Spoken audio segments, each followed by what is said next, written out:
Hello students, today we are going to start chapter number 1 of history, the French Revolution of class 9th. In this video, we will study about the ancient regime and its crisis and the social forces that led to revolution. इस video में हम प्राचीन यानी उस समय के शासन के बारे में पढ़ेंगे और ये भी पढ़ेंगे कि कौन कौन सी ऐसी बातें थी जो फ्रेंच रेवोल्यूशन का कारण बनी। तो हम स्टार्ट करते हैं chapter. On the morning of 14 July 1789 the city of Paris was in the state of alarm. यानी एक सुबह सुबह लोग जागे तो उन्हें ये समाचार मिला कि जो पेरिस है वहाँ की जो कंडीशंस हैं, वहाँ के हालात, वहाँ सिचुएशन ठीक नहीं है। The king had commanded troop to move into the city. राजा ने सेनाओं को शहर की ओर यानी शहर पर हमला करने के लिए भेज दिया है, कब यानी आदेश दे दिया है। The king had commanded troops to move into the city. राजा ने सेना को शहर की तरफ कूच करने का आदेश दे दिया है। Rumour spread that he would soon order the army to open fire upon the citizen. और ये अफवाह फैल गई कि राजा अपने ही लोगों पर सैनिकों को हमला करने के लिए, अटैक करने के का आदेश देने वाला है। तो ये खबर सुनते ही some 7,000 men and women gathered in front of town hall and decided to form people militia। और ये सुनते ही लगभग 7,000 पुरुष स्त्री वहाँ इकट्ठे हो गए और उन्होंने अपने आप को एक मिलिटिया यानी कि अपना एक सैन्य ग्रुप बना लिया। They broke into the number of government buildings in search of arms. और उन्होंने यानी कि अपना एक सैनिक ग्रुप बना लिया 7,000 लोगों ने, और उन्होंने सरकारी भवनों पर, गवर्नमेंट बिल्डिंग्स पर अटैक किया ताकि उन्हें कुछ हथियार मिल सकें। वो किसका मुकाबला करने जा रहे थे? अपने ही देश की सेना का। कि उन्हें ये न्यूज़ मिली, ये अफवाह सुनने में आई उन्हें कि राजा अपने ही लोगों पर, अपने ही सिटीजन्स पर मिलिट्री अटैक करवाने वाला है। तो ये क्यों हुआ ये सब, यानी कि लोगों का ये विश्वास क्यों उठ गया? तो लोगों ने अपने आप को मिलिटिया यानी अपने आप को सैनिक ग्रुप बना लिया। फिर उन्होंने क्या किया? A group of several hundred people marched towards the eastern part of the city and stormed the fortress prison of Bastille। और पेरिस में स्थित बेस्टिल के किले पर लोगों ने अटैक कर दिया।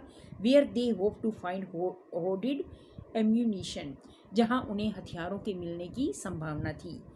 इन the armed fight they followed the commander of the Bastille was killed and prisoner released, though there were only 7 of them।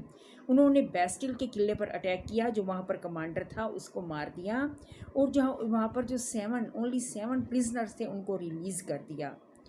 Yet the Bastille was hated by the all, क्योंकि ये Bastille का किला जो था एक jail थी, prison था, और लोग उससे नफरत करते थे क्योंकि जो डेस्पोटिक रूल था, डेस्पोटिक किंग था, तानाशाह किंग था, ये लोगों पर जुल्म करता था और बेस्टिल में उनको डाल देता था।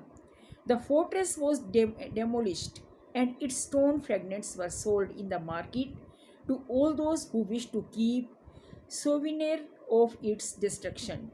और इस किले को तोड़ फोड़ कर दिया गया, बेस्टिल के किले को, जो कि एक प्रिजन था, जेल था, और इसके टुकड़ों को लोगों में बेचा गया जो इसकी यानी कि निशानी रखना चाहते थे, इसके विनाश की निशानी रखना चाहते थे। The days that followed saw more writing both in Paris and the country side. अब पेरिस के साथ साथ गाँव में भी, आस पास लगते एरिया में भी क्या हो गया? दंगे फैल गए। Most people were protesting against the high prizes of bread. लोगों ने विद्रोह क्यों कर दिया? क्योंकि महंगाई बहुत हो गई थी, जो ब्रेड के प्राइजेज इतने बढ़ गए थे, अनअफोर्डेबल हो गए थे, और लोगों ने मिलकर अपने किंग के खिलाफ एक क्रांति कर दी, रेवोल्यूशन कर दिया, विद्रोह कर दिया। तो और क्या क्या बातें थी कि लोग अपने ही किंग के लिए, अपने ही किंग का विरोध किया, अपने ही किंग के लिए विद्रोह कर दिया। तो ये सब बहुत सी बातें थी, तो उन सब का हम आज इसमें स्टडी करेंगे। तो French society during the late 18th century, late 18th century में फ्रेंच सोसाइटी में क्या हुआ? French society during the late 18th century. In 1774, Louis XVI of the Bourbon family of kings ascended the throne of France. Louis 16 1774 में वहाँ का शासक, France का शासक बना। He was 20 years old and married to Austrian princess Mary Antony. वो 20 years का ही था और उसका विवाह, उसकी शादी ऑस्ट्रिया की राजकुमारी मैरी एंटोनी के साथ हुई। अब वो उसकी एक सलाहकार थी, उसको हर बात में सलाह देती थी, लेकिन जब भी राजा उसकी सलाह मानता, ये लुइस 16 जब भी उसकी जो एडवाइस को मानता, तभी कोई ना कोई गड़बड़ हो जाती। तो क्या हुआ कि upon his accession the new king found an empty treasure, कि जब वो राजा बना तो उसका खजाना खाली था। Long years of war had drained the financial resources of France, क्योंकि फ्रांस लंबे समय तक युद्धों में उलझा हुआ था, इसलिए जो शाही खजाना था वो खाली हो चुका था। Added to this was the cost of maintaining an extravagant court at the immense palace of Versailles, और इसके साथ साथ जो लुइस 16 था वो शाही ज़िंदगी बिताता था, बड़ी ऐशी के साथ रहता था, तो जो कोर्ट और महलों के खर्चे पूरे करने में जो है शाही खजाना खाली होता जा रहा था। तो ये भी उसके फ्रेंच रेवोल्यूशन का एक कारण था कि शाही खजाने में कुछ है नहीं, लोगों की वेलफेयर के लिए कुछ हो नहीं रहा, अपने ऊपर जो है किंग वो ज़्यादा खर्च करता जा रहा है। तो लोगों में बड़ा गुस्सा था, लोग अपोज कर रहे थे। सेकंड थिंग थी जो फ्रेंच रेवोल्यूशन का कारण बनी, वो था division of French society. French society को कई पार्ट्स में डिवाइड किया हुआ था। हम पढ़ते हैं क्या है। The French society was divided into 3 states. French society 3 states में बटी हुई थी, first state, second state and third state respectively. Among them first and second state had 10% of the total population, कि फर्स्ट और सेकंड जो state था, first state, second state and third state, total population का 10% first और second state था, जिनमें क्लेर्गी और nobles थे। दे इंजॉयड ऑल प्रिविलेजेस। ये लोग जो क्लेर्गी कौन होते हैं कि जो चर्च से रिलेटेड पर्सन होते हैं, और नोबेल्स जो राजा के दरबार से संबंधित होते हैं। तो क्लेर्गी और नोबेल्स 10% थे, बाकी जो थे वो जो क्लेर्गी और नोबेल्स थे, दे इंजॉयड और प्रिविलेजेस, उन्हें विशेष अधिकार दिए गए थे। They had not pay any taxes, उन्हें कोई टैक्स पे नहीं करना पड़ता था। And rest 90% of people were in third state, they had to pay all direct and indirect tax, उन्हें ऑल काइंड के टैक्सेस पे करने पड़ते थे।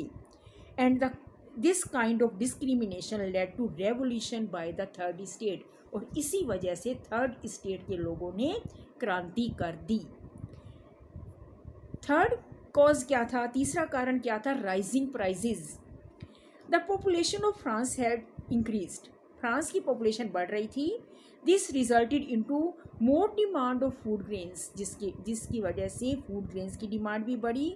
सो the prices of bread rose rapidly, जो ब्रेड के प्राइस थे वो तेज़ी से बढ़ रहे थे, which the poor people could not afford to buy, और गरीब लोग उन्हें खरीदने में असमर्थ थे। So the gap between rich and poor widen, rich गरीब और अमीर के बीच जो अंतर है, खाई है गरीब और अमीर के बीच जो अंतर है वो बढ़ता जा रहा था। फोर्थ जो कॉज था, inspiration of philosophers like John Locke, Jean Jacob Rousseau and Montesquieu propagate the ideas of having a society where people would enjoy freedom. अब जो फिलोसफर्स थे उन्होंने लोगों को फ्रीडम का आइडिया, आज़ादी का आइडिया देना शुरू कर दिया, equality equal law, equal opportunity, freedom, ये सब आइडियाज़ के बारे में लोगों को बताना शुरू कर दिया। Their ideas inspired the people of France to realise their dreams. उनके जो आइडियाज़ थे उनसे फ्रांस के लोग इंस्पायर हुए और उन्हें यूँ लगने लगा कि जो उनके सपने हैं वो सच हो सकते हैं, उन्हें इक्वलिटी मिल सकती है, इक्वल अपॉर्चुनिटीज़ मिल सकती हैं, वो भी फर्स्ट और सेकंड स्टेट की तरह आराम का जीवन जी सकते हैं, उन्हें भी फर्स्ट और सेकंड स्टेट की तरह जो राइट्स हैं वो मिल सकते हैं। Fifth point, the role of middle class. अब मिडल क्लास में कौन से लोग थे, let us study. The 18th century witnessed the emergence of social group termed as middle class, who earned their wealth through the expanding trade of manufactured goods. वो लोग थे, उद्योगपति लोग थे जो मिडल क्लास में आते थे। There was other profession like lawyers, administrative officials, teachers, doctors, who were all educated. They believed that no group in society should be privileged by birth. अब ये जो पढ़े लिखे लोग थे, इंटेलेक्चुअल लोग थे, डॉक्टर, टीचर्स, जो इंडस्ट्रियलिस्ट थे, तो ये सब थर्ड स्टेट में आते थे। तो ये मिडिल क्लास थर्ड स्टेट में आता था, ये upper middle class third state, एक लोअर मिडिल क्लास था, एक लोअर क्लास था, गरीब लोग थे, ये भी थर्ड स्टेट में आते थे।